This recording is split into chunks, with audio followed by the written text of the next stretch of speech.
कोई ऐसा भी नौजवान है जिसकी जवानी ज़िना के अड्डों पर गुजर रही है।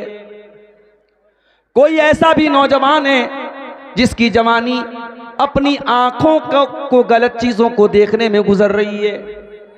कोई ऐसा भी नौजवान है जिसकी जवानी शराब में, चरस में, गांजे में और नशे में गुजर रही है।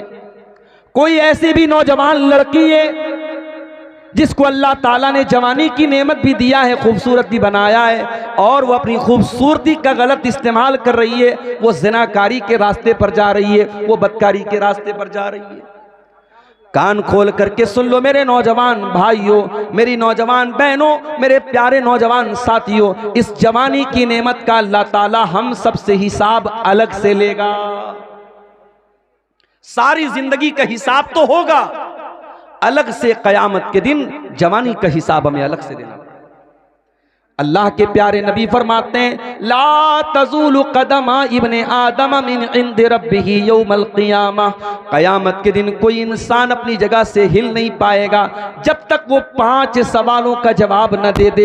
अन उम्रिही फीमा अफना, मेरे बंदे मैंने तुझको 50 साल की, 60 साल की, 70 साल की तुझको जिंदगी दी थी, तूने अपनी जिंदगी को कहाँ गुजारा?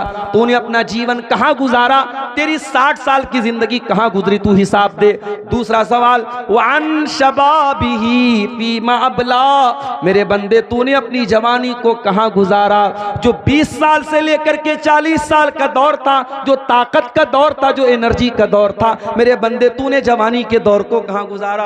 और तीसरा सवाल, वन मालिही मिन ऐन इक्तसबहू, तूने माल कहाँ से कमाया? बिजनेस करके कमाया, नौकरी करके कमाया, मजदूरी करके कमाया, जुआ के जरिए कमाया, सट्टे के जरिए कमाया, ड्रीम 11 के ऊपर तूने गेम खेल के कमाया? तूने किस तरीके से पैसा कमाया? तू अपनी कमाई का हिसाब दे। और चौथा सवाल, वफीमा अनफकहू, तूने माल कहाँ खर्च किया? और 5वां सवाल, वमाजा अमिला फीमा अलिमा, तूने जो इल्म हासिल किया, तूने कुरान और सुन्नत के बारे में जो सुना, जो जाना, जलसों में गया, तकरीरों में गया, खुतबे जुमा में सुना, तूने जो भी इल्म हासिल किया, उस इल्म के ऊपर तूने अमल कितना किया? तुझे इसका हिसाब देना पड़ेगा। माफ करना मेरे भाइयों, 5 सवाल हैं ये कयामत के दिन। ये आपके सीमांचल के रहने वाले एक बड़े ही कॉमन और बड़े ही आम आदमी, जिसके पास कोई पढ़ाई लिखाई भी नहीं है, कोई डिग्री भी नहीं है, उसको भी इस सवाल का जवाब देना है। और दिल्ली और मुंबई जैसे बड़े बड़े शहरों में रहने वाला और पढ़ा लिखा और कॉलेजों में और यूनिवर्सिटियों में पढ़ा हुआ इंसान, उसको भी इन 5 सवालों का जवाब देना है। किसी की गर्दन कयामत के दिन बच नहीं सकती इन 5 सवाल का जवाब दिए।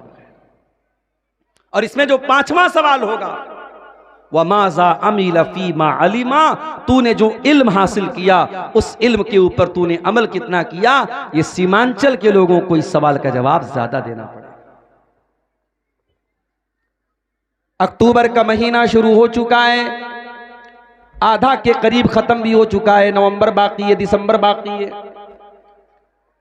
मैं तो बनारस में रहने वाला, मुलाजमत के साथ, नौकरी के साथ जुड़ा हुआ इंसान हूं, लेकिन हमारे जो बंगला वक्ता आते हैं, मैं उनसे पूछता हूं, वो बताते हैं, मौलाना एक दिन भी हमारी डायरी खाली नहीं है।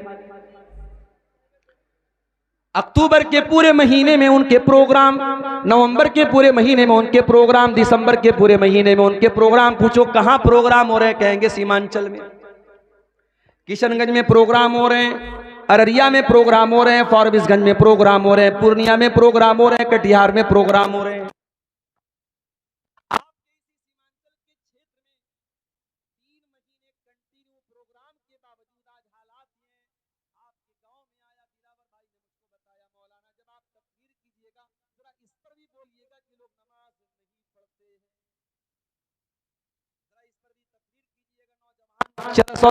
के नशे में जरा इस पर भी बोलिएगा, लड़कियां पर्दा नहीं करती हैं, बेहयाई, बेपर्दगी और ज़िनाकारी और बदकारी बड़ी तेजी से समाज में फैल रही है। साल के 4-4 महीने कंटिन्यू प्रोग्राम के बावजूद और इंडिया के कोने कोने से उलमा और मुकर्रिरीन को बुलाने के बावजूद अगर सीमांचल के इन छोटे छोटे गांव में अगर नशा पाया जा रहा है, अगर जिना पाया जा रहा है, अगर सूद और सट्टा और लॉटरी पाई जा रही है, मेरे प्यारे साथियों, हमें गौर करने की जरूरत है अपने जलसों के ऊपर, हमें गौर करने की जरूरत है अपने प्रोग्रामों के ऊपर, हमें गौर करने की जरूरत है कि आज इतना बड़ा खर्च करने के बाद और इतने प्रोग्राम करने के बाद समाज आज कहां जा रहा है। आज क्यों दिन ब दिन बुराइयां बढ़ती चली जा रही हैं और दिन ब दिन क्यों नेकियां घटती चली जा रही हैं। वमाज़ा अमिला फीमा अलिमा, तूने जो इल्म हासिल किया, तूने कोई तकरीर नहीं छोड़ी। ये यूट्यूब चैनल वाले, ये जाहिर है इनके चैनल पर ये तकरीरें जा रही हैं, लाख लाख 2-2 लाख 5-5 लाख व्यू मिल रहे हैं। ये कौन देख रहा है? ये हम और आप देख रहे हैं। यानी तकरीरें सुनने वालों की भी कमी नहीं है, तकरीरें बयान करने वालों की भी कमी नहीं है। इल्म बयान हो रहा है, इल्म आम हो रहा है। अगर कमी है मेरे भाइयों तो उसके ऊपर अमल की कमी है। मेरे प्यारे साथियों, इन जलसों में आने के बावजूद अगर आप बेनमाजी के बेनमाजी रह गए, अगर गांजा और चरस पीने वाला अगर अपने गांजा और चरस को न छोड़ सका, शराब पीने वाला अगर अपने शराब को न छोड़ सका, पर्दा न करने वाली लड़की बेपर्दा ही रह गई, जिनाकारी और बदकारी में जो नौजवान मुलव्विस है वो अपने गलत काम से बाज ना आया, मेरे प्यारे नौजवान भाई और बहनों, कल कयामत के दिन इस सवाल का तुम क्या जवाब दोगे जरा मुझे बता दो। वमाज़ा अमिला फीमा अलिमा, अल्लाह पूछेगा मेरे बंदे तू जलसों में जाया करता था, तूने मौलाना अब्दुल गफ्फार का कोई जलसा न छोड़ा, तूने बंगला मुकर्रिरीन का कोई प्रोग्राम न छोड़ा, तूने उर्दू की तकरीरें भी सुनी, तूने बंगला की तकरीरें भी सुनी, तेरे मोबाइल का यूट्यूब की हिस्ट्री बता रही है तूने बहुत सारी तकरीरें सुनी। वमाज़ा अमिला फीमा अलिमा, तूने जो इल्म हासिल किया उस इल्म के ऊपर तूने अमल कितना किया? इस सवाल का जवाब हम क्या देंगे? नौजवानी ये मेरे साथियों बहुत बड़ी नेमत है और ये बात याद रखो, जो चीज जितनी कीमती होती है इंसान उसकी उतनी ज्यादा कद्र करता है। मैं अक्सर मिसाल देता हूं, 10-12 हजार रुपए का मोबाइल होता है, इंसान कहीं भी रख लेता है, और 50-60 हजार रुपए का आईफोन होता है ना, तो उसको बहुत संभाल के रखता है। अभी मेरी वाइफ के पास आईफोन है, मैं नहीं यूज करता, मैं सफर में रहता हूं। एक बार बिहार के ही एक सफर में ट्रेन में मेरा मोबाइल चोरी हो गया, मैंने तब से कान पकड़ लिए, भाई महंगा मोबाइल मैं नहीं इस्तेमाल करूंगा, नॉर्मल मोबाइल इस्तेमाल करता हूं 10-12 हजार। वाइफ के पास हमारे आईफोन है, उनको शौक था, मैंने दिला दिया। उसका चार्जर काम करना बंद कर देता है मोबाइल का, आईफोन का। अब वो आईफोन के सर्विस सेंटर में मैं गया, मैंने कहा साहब चार्जर खराब हो गया है, अभी मेरा मोबाइल वारंटी में है, आप दे दीजिए मुझको दूसरा चार्जर। उन्होंने कहा नहीं साहब अभी तो चार्जर ये बेंगलोर से आएगा, आपको 1 हफ्ता रुकना पड़ेगा। 1 हफ्ता आज के दौर में मोबाइल कौन स्विच ऑफ करके रखेगा। मैं मार्केट में गया, मैंने सोचा दूसरा चार्जर ले लूं। आईफोन का ओरिजिनल चार्जर सिर्फ उसका जो एडाप्टर आता है वो 1500-1600 रुपए का है, उसका जो वायर आता है वो 1500-1600 रुपए का, यानी पूरा चार्जर अगर आप ओरिजिनल चार्जर लेंगे 3000 का चार्जर मिलेगा। मैंने घर आके अपनी वाइफ से कहा कि और लो आईफोन, चार्जर खराब हो गया, अब चलो 3000 रुपया खर्च करके नया चार्जर तुमको दिलाऊं। लोकल चार्जर भी आप लेने जाएंगे आईफोन का 500-600 रुपए से कम का नहीं मिलेगा, जबकि दूसरे मोबाइल का आपको 100 रुपए में 150 रुपए में आसानी से मिल जाएगा। तो जो चीज जितनी कीमती होती है उसका मेंटेनेंस भी उतना कीमती होता है। जवानी कीमती है तो जवानी का मेंटेनेंस भी कीमती है मेरे भाई। बूढ़ा इंसान है, उसके सामने से कोई खूबसूरत लड़की गुजरी, उसको अपनी आंखों पर कंट्रोल करना मुश्किल नहीं है, वो बूढ़ा हो चुका है, उसकी उम्र निकल चुकी है, उसके जज्बात ठंडे पड़ चुके हैं। लेकिन आप नौजवान हैं, 20 साल 22 साल 25 साल आपकी उम्र है, आप मार्केट में जा रहे हैं और आपके सामने से कोई बेपर्दा लड़की घूम रही है, तो फिर आपको अपनी आंखों पर कंट्रोल करने के लिए अपने दिल को अल्लाह के डर से आबाद करना पड़ेगा।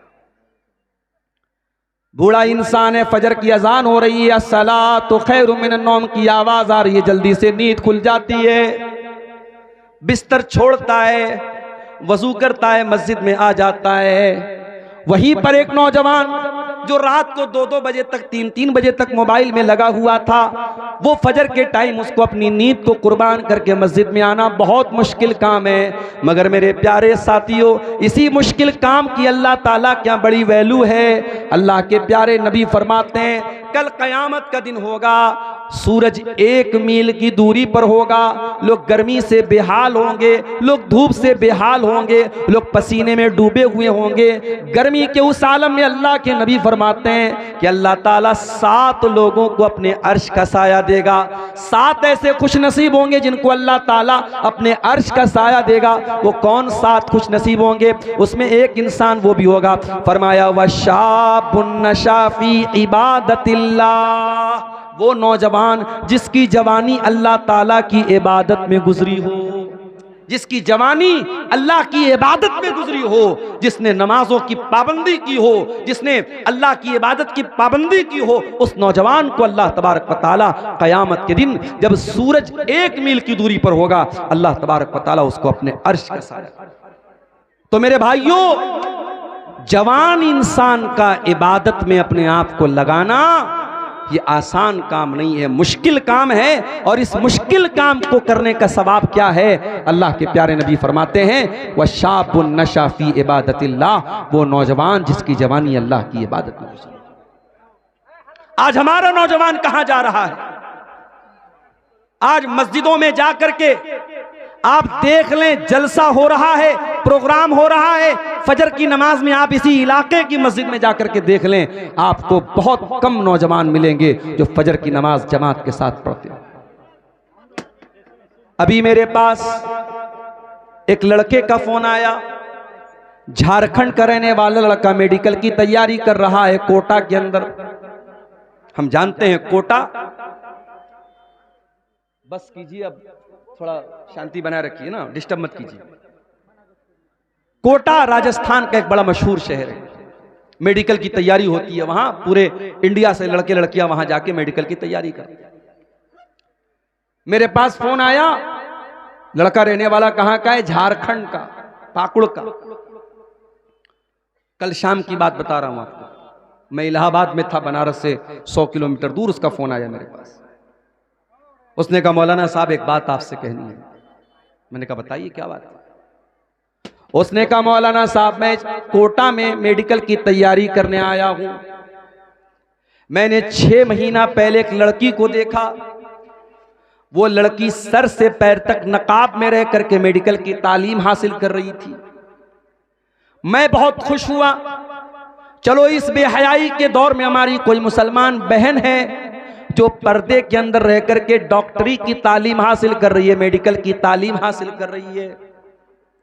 मौलाना साहब, उसी लड़की को 6 महीना पहले मैंने मुकम्मल नकाब में और पर्दे में मेडिकल की तालीम हासिल करते हुए और कोचिंग करते हुए देखा था।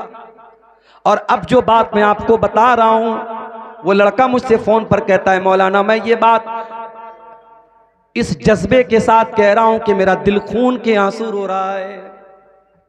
मैं रोते हुए ये बात आपसे कह रहा हूं मौलाना साहब कि वो लड़की जो 6 महीना पहले इस कोटा शहर के अंदर मुकम्मल पर्दे में आई थी, आज वो लड़की अपने पर्दे को उतार करके, अपने नकाब को उतार करके शलवार और कमीज पहने हुए और सर पे दुपट्टा भी है, यानी मालूम हो रहा है कि मुसलमान है। और वो गैर मुस्लिम लड़कों के साथ, उनके साथ घूम रही है, फिर रही है, उनके साथ होटलों में रातें भी गुजार रही है, उनके साथ बदकारियां भी कर रही है। ये मंजर देख करके मौलाना साहब मेरा दिल खून के आंसू हो रहा है। किस तरीके से जो घर से जो लड़की नकाब में निकली थी और यहां आने के बाद भी जो नकाब में रहा करती थी, कितनी खूबसूरती के साथ आज उस लड़की को इतना बेहया और बेगैरत बना दिया गया कि वो मुशरिकों के साथ, वो अल्लाह को न मानने वालों के साथ, वो बुतों के आगे सजदा करने वालों के साथ, वो शर्मगाह की इबादत करने वालों के साथ रंगरलियां मना रही है।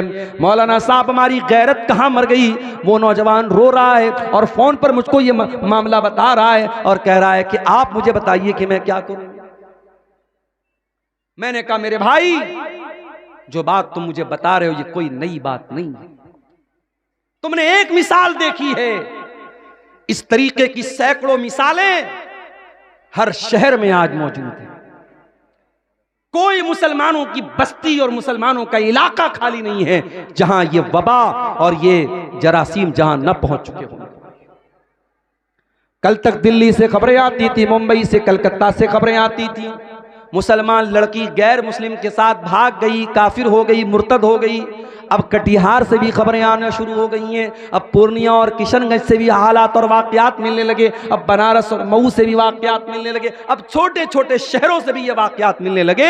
आज मुसलमान लड़कियां गैर मुस्लिमों के साथ बाकायदा मुर्तद हो रही हैं, इस्लाम को छोड़ रही हैं और उनके मजहब में दाखिल।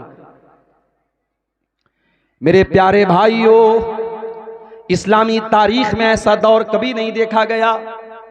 इस्लाम इतना हकीर तो कभी न था, ईमान इतना सस्ता तो कभी न था कि किसी के आई लव यू बोल देने पर एक लड़की अपने ईमान को कुर्बान कर दे, किसी के मोहब्बत के दो मीठे बोल सुन करके एक लड़की अपने इस्लाम को छोड़ दे।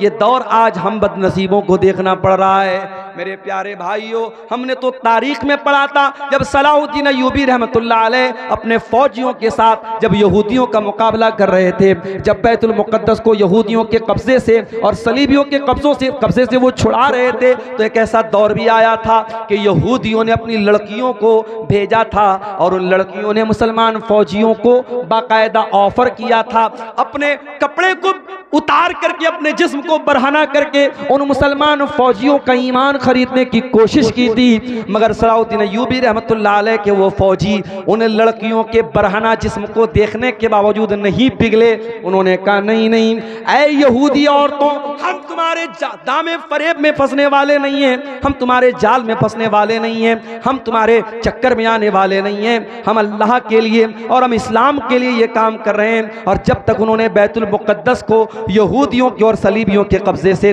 रिहा न कर लिया, तब तक उन्हें चैन की नींद ना आई। हमने तो वो दौर देखा था मेरे भाई।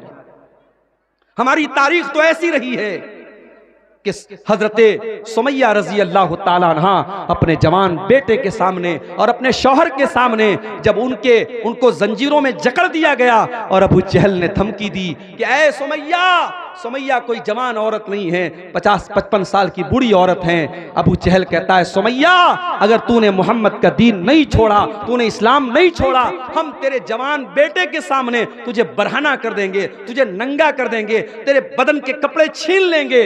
सुमैया रजी अल्लाह ताला अन्हा मुसलमान थी, औरत थी, एक माँ भी थी। एक माँ के लिए इससे बढ़ के शर्म की और गैरत की बात क्या होगी, उसके जवान बेटे के सामने माँ को नंगा कर दिया जाए। मगर सुमैया, तेरे ईमान का क्या कहना, तेरी इस्तिकामत का क्या कहना, तेरे दीन का क्या कहना। सुमैया ने अपने जवान बेटे के सामने नंगा हो जाना गवारा कर लिया मेरे प्यारे साथियों। मगर सुमैया ने ईमान से कॉम्प्रोमाइज नहीं किया, इस्लाम से कॉम्प्रोमाइज नहीं किया। चश्मे फलक ने वो मंजर भी देखा, सुमैया के बदन से कपड़े उतार लिए गए, सुमैया को नंगा कर दिया गया, जवान बेटे के सामने उसकी माँ को नंगा कर दिया गया। बेटे ने अपनी आंखों को झुका लिया, माँ बेचारी आंखें बंद करके इस जिल्लत को सह रही है। और इस पर भी अबू जहल ने बस न किया और बर्छी उठा करके उसने बरहना करने के बाद हजरत सुमैया की शर्मगाह के ऊपर बर्छी मार करके उनको शहीद कर दिया। ओ लोगों, इस्लाम की राह में पहला खून बहाने वाली अगर कोई खातून है, जाओ मैं आपकी जनरल नॉलेज में इजाफा कर देता हूं कि इस्लाम के लिए पहली शहादत हासिल करने वाली अगर कोई खातून है, उनका नाम हजरत सुमैया बिन्ते खय्यात है, जो अम्मार की माँ है, जो यासिर की बीवी है। ओ लोगों, हमने तो वो इतिहास देखा था, हमने तो वो तारीख देखी थी। आज हम तारीख के कौन से दौर में आ गए कि आज मुसलमान लड़की अपने ईमान को छोड़ करके एक मुशरिक के साथ रंगरलियां मना रही है, इस्लाम को छोड़ रही है, ईमान को छोड़ रही है, दीन को छोड़ रही है। क्या हमें नहीं मालूम? इस्लाम से बड़ी मेरे भाइयों कोई नेमत नहीं है, इस्लाम से बड़ी कोई नेमत नहीं है। हम फकीरों के पास दुनिया में कुछ न हो, रहने को ढंग का मकान न हो, खाने को ढंग का खाना न हो, पीने को पानी न हो, रहने को छत न हो, अगर हमारे पास ईमान है, कल कयामत के दिन अल्लाह पूछेगा क्या लेके आए? अल्लाह पूछेगा, मेरे बंदे तू दुनिया में तो बड़ी गुर्बत के साथ रहा करता था, एक झोपड़ी में एक झुग्गी में रहा करता था, तेरे पास ज्यादा दौलत भी न थी, तेरे घर में अच्छे खाने भी ना बना करते थे, तूने बड़ी परेशानियों की जिंदगी गुजारी है। बंदा कहेगा अल्लाह मैंने सारी परेशानी तो उठा ली, तेरी तौहीद को कभी न खोया, अय अल्लाह तेरे दीन को कभी न खोया। वला तमूतुन्न इल्ला व अंतुम मुस्लिमून पर अल्लाह मैं अमल करता रहा। अय अल्लाह मैंने मरते दम तक इस्लाम की हिफाजत की और इस्लाम को लेकर के आज मैं आया हूँ। अय अल्लाह मैंने दुनिया में कभी शिर्क न किया, कभी कुफ्र न किया। जब वो बंदा ईमान को लेकर के जाएगा अल्लाह तबारक व तआला उसे जन्नत में दाखिल करेगा। और एक दूसरा इंसान आएगा जो बहुत दौलत लेकर के और बहुत पैसा लेकर के आएगा, जमीन भर के सोना लेकर के आएगा। अल्लाह पूछेगा क्या तू ईमान लेकर के आया? बंदा कहेगा अल्लाह मेरे पास ईमान की दौलत नहीं है, मैं इस्लाम नहीं लाया, मैं काफिर हो गया, मैं मुशरिक हो गया, मैं मुर्तद हो गया। अल्लाह कुरान में कहता है इन्नल्लज़ीना कफरू व मातू वहुम कुफ्फार, जो ईमान के बगैर दुनिया से चले जाएंगे, जो कुफ्र की हालत में दुनिया से चले जाएंगे, फलन युक़बला मिन अहदिहिम मिलउल अर्दि ज़हबा, वो ज़मीन भर के सोना भी अगर लेके आ जाएं, उनका ज़मीन भर के सोना भी अल्लाह क्या कबूल नहीं किया जाएगा।